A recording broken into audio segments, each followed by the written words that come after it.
Hello, guys. It is Kate here from Hello Funnels, and welcome to the Doing It Online podcast. Now, today we are getting nerdy as usual, and I'm going to be actually geeking out with you pretty hardcore on a tool that seems to be having a bit of a resurgence lately. It's not a new tool, but it's a tool that's definitely having its moment in the sun. We are playing with it, we are loving it, and we're going to show you how you can use it inside your business as well. So let's dive right on in. Alrighty, guys. So as you would have seen from the title, there's no real surprises here. Today we are talking about ManyChat. So ManyChat, for those who haven't seen it, I'm pretty sure you would have seen people using it though. So if you are hanging out on Instagram at all at the moment, which if you're listening to this, you know, I'm pretty sure you are, you probably will have noticed there's a bit of a trend at the moment for when people are promoting something, sharing something, or sharing a link of any kind, rather than them saying, you know, click the link in the bio, what they instead say is, you know, DM me this word or comment this word, and, you know, and we'll send you all the details. So what this is this is basically a trigger, like similar to what you would use in any kind of automation software that is picked up by a piece of software or a tool called ManyChat. So ManyChat is basically set up, runs in the background of your account, and it's looking for these triggers. And so when someone types in whatever that word is, that trigger word, ManyChat will pick it up, and then it can do a bunch of really clever things. It can reply directly. So if someone leaves a comment, it can reply below their comment. But mostly what it's been used for is it will then start a DM-based conversation with that person. And within that conversation, all completely automated, it will then share links. It will, you know, follow up. You might ask questions. You can share GIFs, you know, and do all kinds of really cool things. Now, it is one of those tools, right, though, that with, as Spider-Man says, or Spider-Man's uncle says, sorry, don't come for me, comic book nerds, with great power comes great responsibility, because you can also massively mess this up. And I'm going to share at the end one of my number one tips to stop you messing this up. Like when very first time we played with this, which was actually a couple of years ago now, we basically set up an automation, kind of forgot about it and left it because it was kind of like, oh, new toy, let's play with it. And then, you know, went about the rest of our business. And then one day logged into our DM inbox, and basically our automation and someone else's automation had gotten stuck in almost like this infinite loop where they were both within their sort of automated follow-up sequence had the other person's trigger word. So they were just triggering back and forth, back and forth, back and forth. And it was just like, it nearly melted my phone. So, you know, there's definitely ways you can mess this up. We've seen some other ways, again, which we'll talk about later, but let's not worry about the how you can get it wrong. Let's start with the how you can get it right. And I wanted to share with you today 5 really simple, really clever ways you can use ManyChat inside your business right now. It's really easy to set up, and that can all be super beneficial to help you to, you know, engage better with your audience, to grow your audience, and all of that good stuff. So let's dive into that. So the number one, and this is the basic one, I just kind of wanted to cover it off to make sure that we mentioned it, but I'm sure you're well aware of this one. But number one is obviously to use it to promote any of your list building tools. So if you've got a really great opt-in bribe or lead magnet, if you have a launch coming up and you're doing a challenge or a webinar, you can obviously use this to help to pass on the information, to help people to take that step. So like all those examples I was saying before, you'll see people talking about sharing a piece of content, and at the end they have that trigger word where it's like, if you want to get more information, if you want me to send you the link, if you want to join our workshop, either DM us or comment this particular word, and, you know, we'll send you all the details. So that's number one. And I think within that, there's probably like an A and a B. A being obviously think about what your number one and most successful opt-in bribes are, and you definitely want to set up one for those. And then you just kind of start getting into the habit, you know, whatever your call to action normally is, where it might be like, go to this link or link in bio or something, start mixing it up. Start instead giving that option of commenting below, DMing to get the link. Now, just a little side note, one of the reasons why this ManyChat is having its resurgence at the moment and why it's so powerful is that if you think about it, your, you know, Instagram is actually, you know, favoring this and preferring you to do this. And whenever we play nicely and we do what Instagram wants, it generally rewards us. So what I mean by that is if you think about Instagram being the all-knowing being that it is, Instagram wants its users to stay inside Instagram. It wants its users to be engaging, to using different features. That's why usually when Instagram rolls out a new feature, you generally get really good results from using that new feature because they want to reward you for adopting and using that new feature. So similarly, they want to reward people for keeping people inside the Instagram app as much as you can. So again, rather than saying link in bio, clicking off somewhere else, asking people to DM, asking people to comment, and then, following them up and sending them the details, even getting them to provide their email address and do the whole opt-in process inside the DMs, that makes Instagram happy. So, you kind of get a big tick there. So that usually gives you some brownie points algorithm-wise. The second piece, which is really important, and again, why this strategy right now and this tool has had a second life, because it's not a new tool, it has been around for years, is it seems to be, with how the algorithm is at the moment, is that you get really heavily rewarded when people are interacting and engaging with your content. But beyond that, when they're actually engaging with you as a brand. So Instagram likes it when you are getting DMs and you are responding to those DMs, and when you are getting comments and you're responding to those comments. So that again is giving you some good algorithm juice, but you're not having to do it manually. It can all be automated. So that was my little sidebar. Let's jump back in to the 5 ways you can now use this. Now you understand why it's so powerful. Now you can use this inside your business. So as I said, number one, or 1A, is obviously setting it up for all your static and evergreen opt-ins and just switching up your call to action to being a ManyChat trigger. And then 1B would be then to do the same thing for anything you've got coming up live. That's the basics. That's how everyone's using it.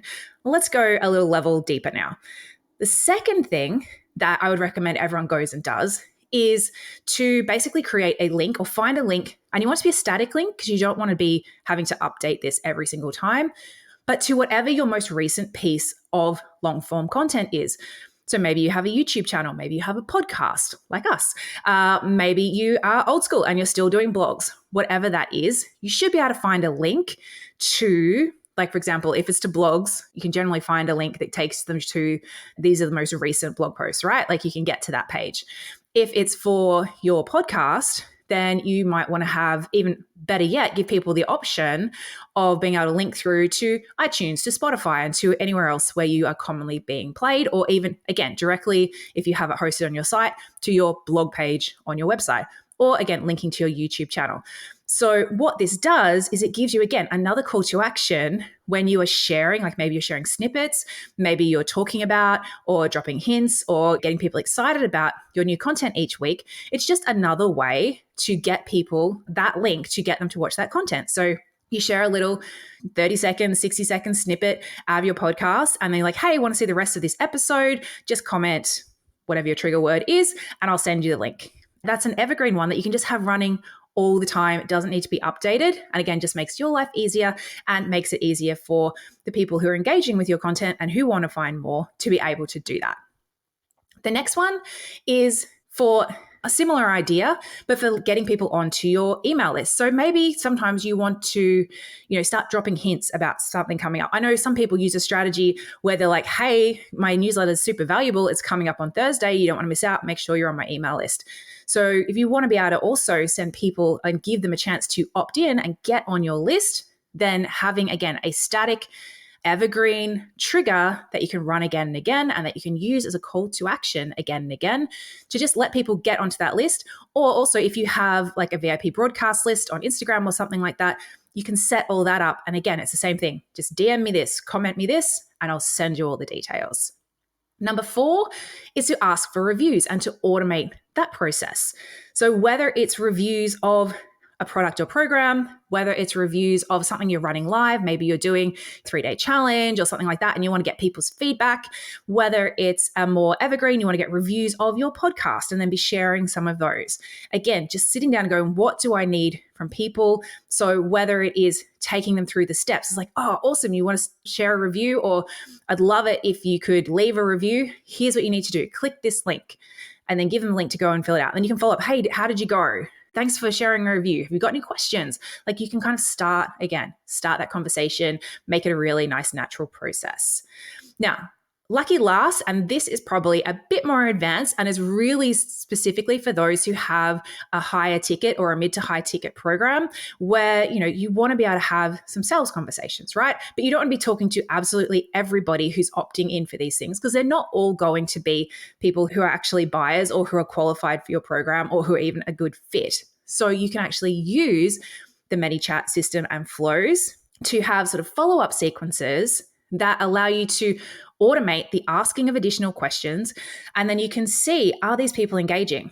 Are these people therefore qualified? Like you can ask a few questions about their business or about, what it is the particular issue that it is that you're helping them with and get them to give answers. And if they're actually engaging, then that is probably a good point for a human to step in and to actually start to talk to them and start to have those sort of pre-sale conversations, see if you can help them, see if your offer is a good fit. But you can do that whole filtering process, that triage process can be automated and can then come off the back of all of these opt-ins as well, or all these other initial first engagement actions. So last thing I want to cover today. So there's 5 things I said you can go and do, and you can set these up really quick. Particularly once you've done your first one, it's pretty easy. Like you'll kind of get the flow. So number 1, promoting all your opt-ins and list building and lead gen. Number 2, setting up some kind of static link and call to action to whatever your content is, whether that's YouTube, podcast, whatever it is. Number 3, again, setting up a static link to get people to come and join your email list to get all your awesome value and goodies that you share to your list. 4, asking for and actually giving the process of leaving reviews, getting feedback. And number 5 is starting buying conversations and triaging people to then potentially be handed over to an actual human to have the real buying conversations. So those are 5 things you can go and do. I would love to know if you are going to go give one of those a shot. Just pick one, DM us at Hello Funnels, let us know. Or if you're watching the video, let us know in the comments below. But I wanted to, before we finish up, to share a really, really important tip because this is going to save you a world of pain. And it's a mistake I'm seeing even someone like people with like millions of followers are making. And when they're making it, it's just kind of like amplified. So basically my tip is whatever your trigger word is, it cannot be a single word and it cannot be a common phrase either. So again, this is a lesson we learned the hard way. And I want to give you an example actually first.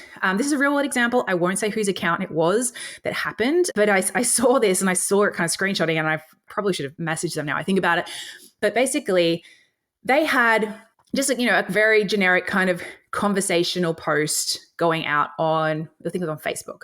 And I think the question that they asked was something like, what is, you think the most important characteristic in a friend or in a business, or I can't really remember the full details of it, but I was asking people to list like traits and characteristics that they thought were really important. And a lot of people were listing or saying having the ability to listen or being a good listener, which, seems great, right? Pretty straightforward. Unfortunately, this account had a ManyChat trigger, which was looking for the word list, like just LIST. And it was seeing list is part of listen, and it was automatically responding to all of these people who were saying it's really important to be a good listener with a autoresponder, which clearly showed they were not listening. So, and then all these people were like freaking out and, it wasn't great. So that's why that and so many reasons, like why it's really important to not just use a single word, particularly not a common word or one that people might comment below or even responding to someone else's comment might just come up. So I think a lot of people, they automatically go, oh, I'm doing a list building challenge. So I'm going to make my trigger word list or list building. But unfortunately, you're probably going to talk about list building again at other stages. People might be asking about that, and then it's going to trigger it. So the real magic of these automations is that, yes, even though people know they are automated, is you don't want to make it so clearly obvious that they're automated, that they're just coming across as being tone deaf and just answering the questions that aren't even questions. So what I recommend that you do for your trigger words and phrases is actually do a combo word. So that is, have 2 to 3 words as a single word. You also don't want it to be too long or too easy to misspell, or do a combo. So we did one recently, it was 3 a day, but it was all one word. So the number 3 and then day all together. So again, it's short and easy, quite easy for people to type in, but not something that people are going to, again, be likely to be typing or writing on their own. They could, it happens, but you just want to try and mitigate the risk of that happening. So that's my number one tip. Ignore me at your peril. I've definitely seen this on multiple big accounts be a real problem. So I don't want it to be a problem for you guys.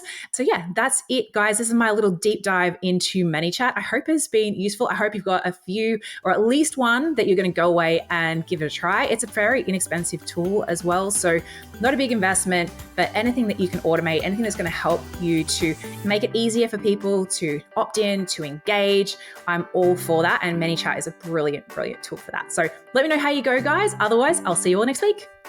Bye.